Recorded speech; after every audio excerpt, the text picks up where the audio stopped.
SRSD isn't just for writing. SRSD strategies have been validated in reading comprehension, but they've also been validated in reading and writing to learn. Let's start with Randy. Randy was a 10-year-old who described himself as not good at writing. His teacher described him as struggling in the classroom and as a student who didn't like writing and would go out of his way not to start and not to have to write for long. His instruction in writing had primarily been through a whole language approach in the school. Given an informational text to read, Randy was asked to write an essay persuading readers to save water. Now, Randy's 10 years old. He's 4th or 5th grade.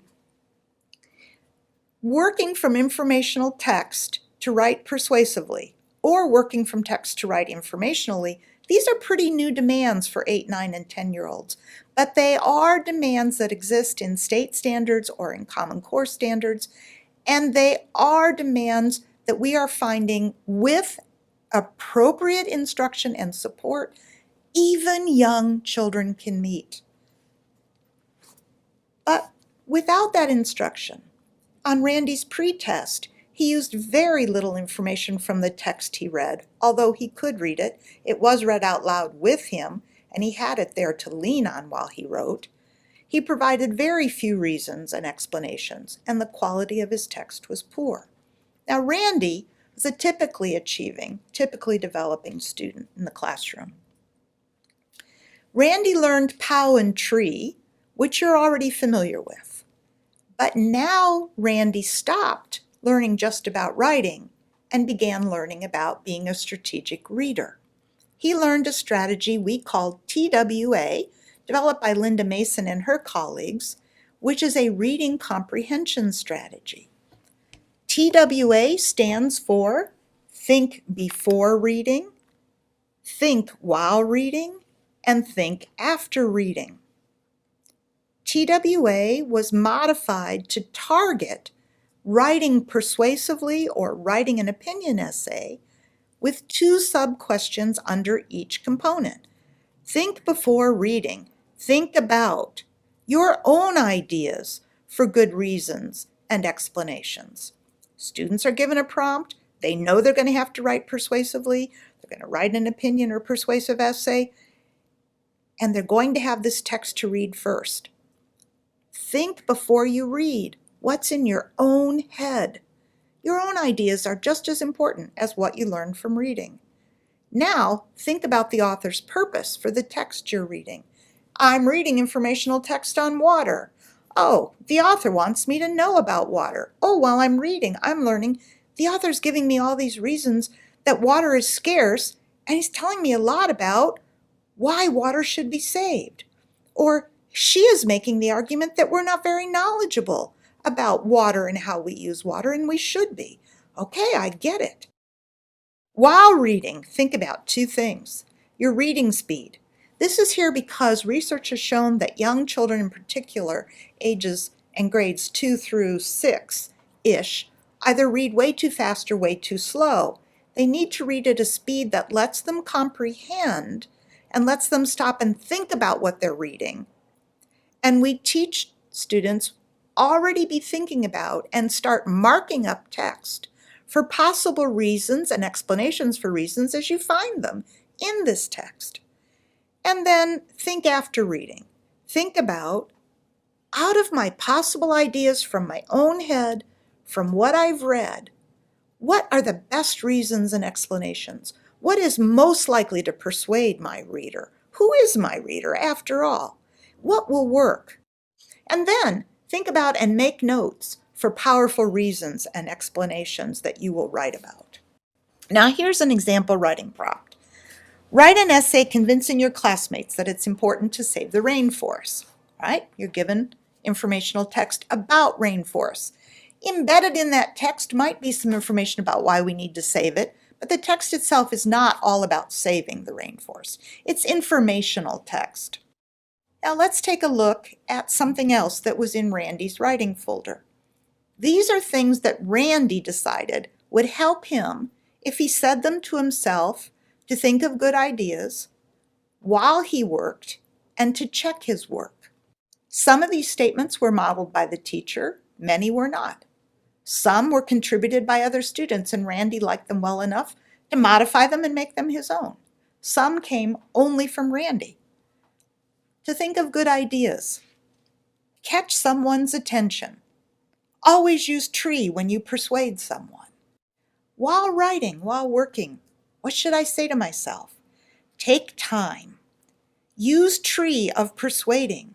Use your brain always. And then what will I say to myself to check my work? Read it again. You used your brain. Okay, that's a self-reinforcement. Use TWA. Check your planning sheet. This is the actual text Randy was working from. It was read aloud in the classroom. Students read along and then had it there to mark up, just as they did at pre-test on the topic of saving water. What you'll see here is Randy has made several passes through this text. He's doing what we call close reading. It's not one read, it's several. As he reads, he underlines or marks things that might be reasons. He just puts R and E to begin with. He's not ordering them at first. Then he goes back and he begins to find the things he likes best and he puts stars by them. Remember that part about think of what are your best reasons and your best explanations? You can see Randy doing that. Then he thinks about order. What should be my first reason? What will be a good, strong lead in? What would I like to be my second reason? I'm going to have at least 3, so what should I have for my third reason? And do I maybe see more than 3? Oh, well, look here. I've got an R4. Randy identified 4 possible reasons. He may or may not use all of them. Some kids identified 5 or 6 possible reasons. You can see the E's, E1, E2, E3. This means explanation 1 goes with reason 1, and so on.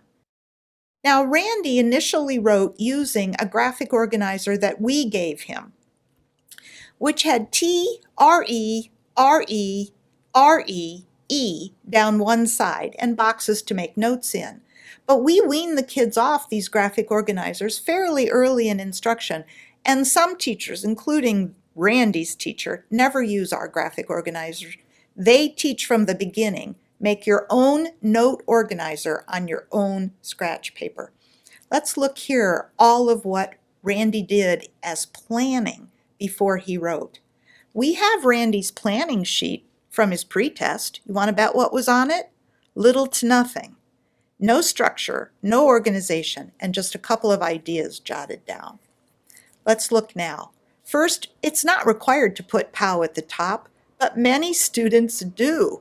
It's also not required to put TWA and check off that you've done each piece of the T, the W, and the A, but it is recommended, and many students do that. Then he has done what is required, a T, and make notes for your topic sentence. Reason, explanation, reason, explanation, reason, explanation, and ending. A box for each of these. But as you can see, Randy has found more than one explanation for each of his reasons. He's decided to stay with 3, but he has 2 explanations for each reason. He also has made some notes for his ending. He summarized his key reasons. On the left, you'll see his linking words. This is what Randy wrote totally independently after having had SRSD instruction on POW and TREE and TWA. That means that they have collaboratively have read and marked text together. They have collaboratively read, marked text, and then written persuasively as a whole class, in small groups, in teams of 2, or one-on-one with the teacher. And now Randy is writing alone, and this is what he wrote at post-test. Hey, everybody. Now look, he was told to write an essay to persuade his classmates. That is voice. Hey, everybody, with an exclamation mark, is appropriate for your classmates, but that's not how he would have written if he was writing to his principal. He was able to clearly and concisely tell us why he started with hey, everybody. Do you see what Randy has learned? There's so much here. Hey, everybody. I think it's important to save the rainforest. My first reason is the rainforests are being cut down, and the rainforest used to cover 14% of the earth, and now it is only covering 6% of the earth. Whoa, powerful facts. Randy gets it. Now you know I think we should stop cutting down trees. It's important and we need medicines. Look, this was about 15 to 18, 30 to 40-minute lessons as a group, in small groups, with the support needed, with the writing folder there, and then eventually all of that withdrawn, and Randy writing with just scratch paper and on his own. Is he done? No. He's not done developing as a writer. One of the most important things to understand about SRSD is it's a beginning, not an ending. It puts kids on the playing field. But look at what you have to work with.